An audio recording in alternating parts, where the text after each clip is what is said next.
बचपन से ही ना ये माइथोलॉजिकल स्टोरीज मुझे बहुत ही अट्रैक्ट करती थी। ये सिर्फ मनोरंजन के लिए नहीं है, बल्कि ये हमें कुछ सिखाने के लिए ही बताई गई हैं। तो आज मैं आप लोगों के साथ विष्णु भगवान कुछ मुख्य अवतारों के बारे में आपको बताऊंगी और उनसे मैंने क्या सीखा। सबसे पहला है मत्स्य अवतार। कैसे विष्णु भगवान ने मछली का रूप लिया, राजा सत्यव्रत को प्रलय से बचाया, वेदों को भी हयग्रीव नामक दैत्य से बचाया और यह भी सुनिश्चित किया कि पृथ्वी सुचारू रूप से चल सके। चाहते तो सीधे सीधे भी सारे काम किए जा सकते थे, पर विष्णु भगवान तो विष्णु भगवान है, उनकी लीलाएं तो अपरंपार है। जब राजा सत्यव्रत छोटी सी मछली को अपनी अंजलि में उठा रहा था, मछली ने उसे बोला, महाराज मैं तो छोटी हूँ, अगर आप मुझे तालाब में डालेंगे तो फिर बड़ी मछली मुझे खा जाएगी। राजा ने उसे अपने कमंडल में डाल लिया। धीरे धीरे ऐसे वो मछली ने अपना बड़ा रूप किया और समुद्र तक पहुंच गई। उस मछली को बचा रहा था तो वो सोच रहा था वो बड़ा है, लेकिन असल में तो वो मछली उस राजा को बचाने आई थी विष्णु भगवान के रूप में। कि कभी कभी हमें लगता है कि हम दूसरे की सहायता कर रहे हैं, लेकिन असल में वो हमारी सहायता कर रहा होता है। इसीलिए जब भी किसी की सहायता करें तो लेश मात्र भी अभिमान न करें, क्योंकि नियति किस और करवट लेगी किसी को भी नहीं पता। कि हुआ क्या, दुर्वासा ऋषि ने इंद्रदेव को श्राप दिया और बोला कि तुम श्री विहीन हो जाओगे, तुम्हारे पास धन वैभव कुछ नहीं बचेगा। ऐसा कहने से लक्ष्मी माता भी गायब हो गई। ब्रह्मा जी के पास गए, ब्रह्मा जी ने बोला इसका हल तो विष्णु भगवान के पास है। विष्णु भगवान ने बोला आप समुद्र मंथन करें, समुद्र मंथन करते ही आपका सारा वैभव वापस आ जाएगा। समुद्र मंथन में 14 रत्न निकले। समुद्र मंथन करने के लिए मंदराचल पर्वत को बुलाया गया और नेति के रूप में वासुकी को। लेकिन जैसे ही मंदराचल पर्वत को समुद्र में रखा वो तो डूब गया। अब कोई तो चाहिए था ना उसको सहारा देने के लिए। तब विष्णु भगवान ने कूर्म अवतार लिया, कछुए का अवतार। देवताओं और राक्षसों के बीच तो हमेशा ही युद्ध रहता है, लेकिन इतने बड़े काम को अकेले देवता भी नहीं कर सकते थे, इसलिए उन्होंने दैत्यों के साथ संधि करी। जब भी आपको कोई बड़ा कार्य करना हो ना, तो आपको एक टीम की जरूरत होती है, आपको लोगों की जरूरत होती है।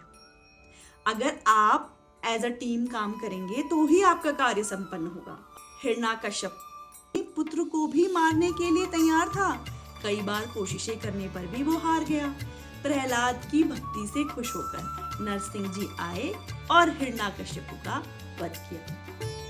प्रहलाद जो कि विष्णु जी का भक्त था, उसके पिता के बार बार मना करने पर भी उसने विष्णु भक्ति नहीं छोड़ी। कभी कभी हमारे बड़े हमें कुछ बताते हैं, कुछ कहते हैं, अगर हमारा उस पर पूर्ण विश्वास ना हो, अगर हमें वो बात सही न लगे तो हमें कदापि नहीं माननी चाहिए। शायद कुछ लोगों को मेरी ये बात सही न लगे, लेकिन उम्र बड़ी होने से आपको ज्ञान हो जाए ऐसा जरूरी नहीं। कभी कभी छोटी छोटी बातें हमें बच्चे सिखा जाते हैं। राजा बलि बहुत ही ज्यादा शक्तिशाली हो चुके थे, देवता सारे के सारे अपना वैभव फिर से खो चुके थे। तब वामन अवतार आए, उन्होंने बलि से 3 पग भूमि मांगी और बलि को पाताल लोक में भेज दिया। जब वामन अवतार आए थे, जो कि एक पौने ब्राह्मण का रूप लिए थे, तब बलि ने सोचा कि मुझ जैसे इतने बड़े दानवीर से ये सिर्फ 3 पग भूमि मांग रहा। किसी के आकार को देखकर उसकी शक्ति का पता नहीं लगाया जा सकता। कुछ लोग छोटे दिखते हैं लेकिन काम बहुत बड़े बड़े कर सकते हैं। परशुराम जी एक ब्राह्मण हैं और उन्होंने एक क्षत्रिय की तरह जीवन व्यतीत किया। उन्होंने अपने जीवन में बहुत सारे युद्ध किए, वो चिरंजीवी भी हैं। उनकी तो अनेकों कथाएं हैं कि व्यक्ति अपने कर्म से जाना जाता है, ना कि अपने जन्म से।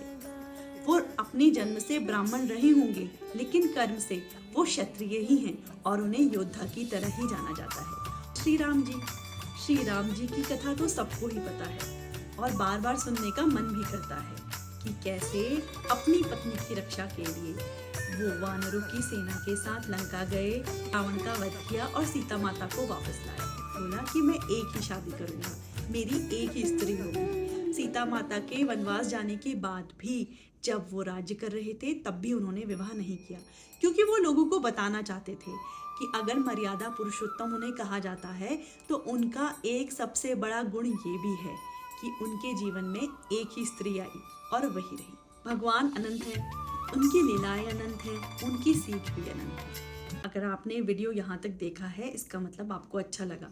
प्लीज़ लाइक कीजिएगा, शेयर कीजिएगा, मुझे अच्छा लगेगा और ऐसे वीडियो बनाने के लिए मुझे मोटिवेशन मिलेगा।